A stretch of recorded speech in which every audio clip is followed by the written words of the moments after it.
I want to show you how I make spoon rings.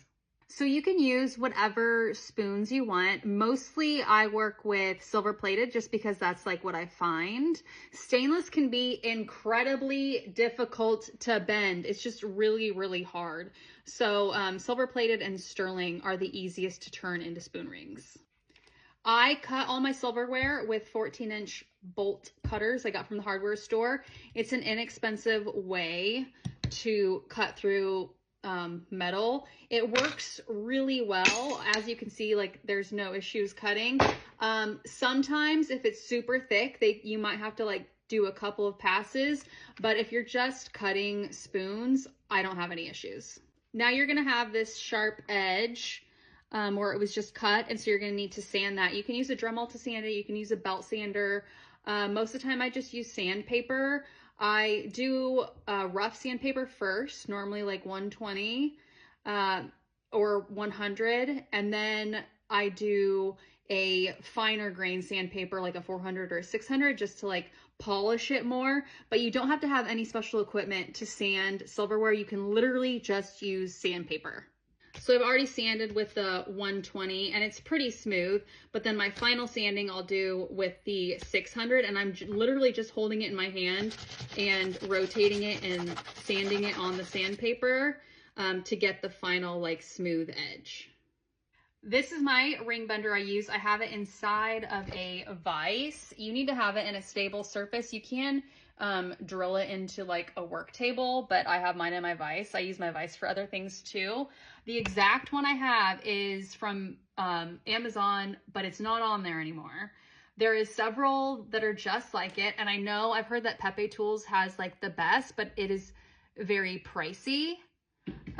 So that is something to consider, but my Amazon one has done fine for a few years now. Ring benders come with different size gauges for the ring you're making. Now this says 16. This is not a size 16 ring. It's a size like 6-7. I'm going to be putting in an 18 gauge. It'll probably be like an 8-9. It kind of depends on the thickness of the metal. And so I'm just horizontally putting it in. I always start in the middle. Generally I find it's just easier, and then I work my way out to one side. See how it's already a hook shape? I'm just pumping it with my hand.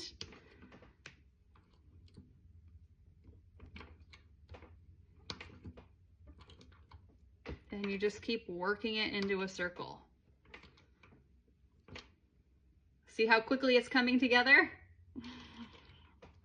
Now it's important to try to keep it as level as possible. I've talked about that before because your rings can get really off center, like bent different directions. If you put the metal in at different angles, it'll start bending kind of wonky. I find that happens most to me with stainless, or also with these guys that are, see how it's round, but this is square that it sits into. And so this can like pivot and spin sometimes. I'm just aware of it now because I'm used to that. But the best nylon dies to get, let me see if I can find one, are these square ones because they like lock into place. But I'm just aware of using these circle ones now, so it's fine.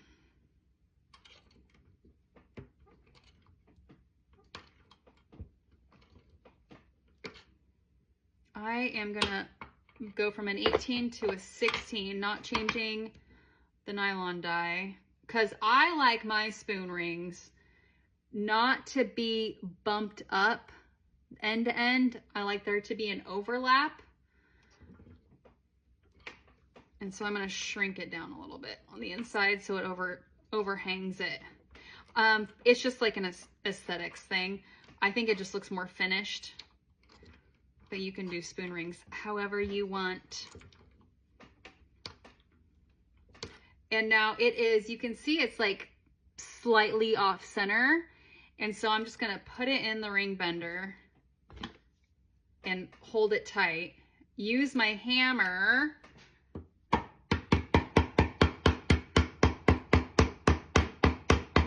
and then make it even again.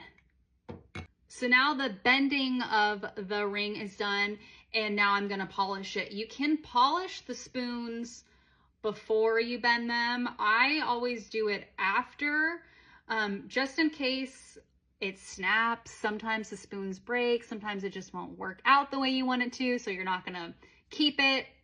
And polishing is a lot of work, and I don't want to do it unless I have to. So I always polish after the ring is done. If you have been here for a minute, you already know what I'm about to say, and that's Wright Silver Cream is the absolute best stuff, in my opinion, for polishing silverware. I get mine at Home Depot. It used to be at my Walmart. It's not anymore, and online it's very expensive. But it just comes with a white sponge, and it's a pink paste. And so you just polish your pieces with it, with the sponge. And I think it does the absolute best job. It leaves the silverware a white silver, where I find the liquids just like dye the tarnish yellow. Like they're not black anymore, instead they're yellow.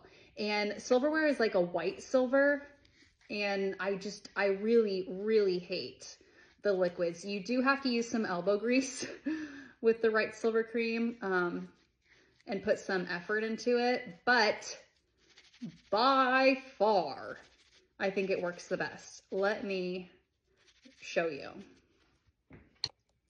Look how nice and white and shiny that is. That is what you want to see. So the spoon ring is all done now, but if you want some extra high shine, I like using, after the Wright Silver Cream and it's dry, I like using these Mayflower silver polishing cloths, or I think it's just jewelry polishing cloths. Yeah. And you use the white side first. It has two. It's a white and a gray. White side first, you rub it really hard, and it kind of almost makes like any little scratches kind of disappear and makes it like super extra shiny. And that's what I like. People always ask me how I get the spoon rings shiny. And it's that two-step process of Wright Silver Cream and then a polishing cloth. There we go. So that is the spoon ring tutorial. It's only taken me 150 years to do one. If you make a spoon ring, you should let me know, because it's a lot of fun, and I hope this answered any questions you might have had.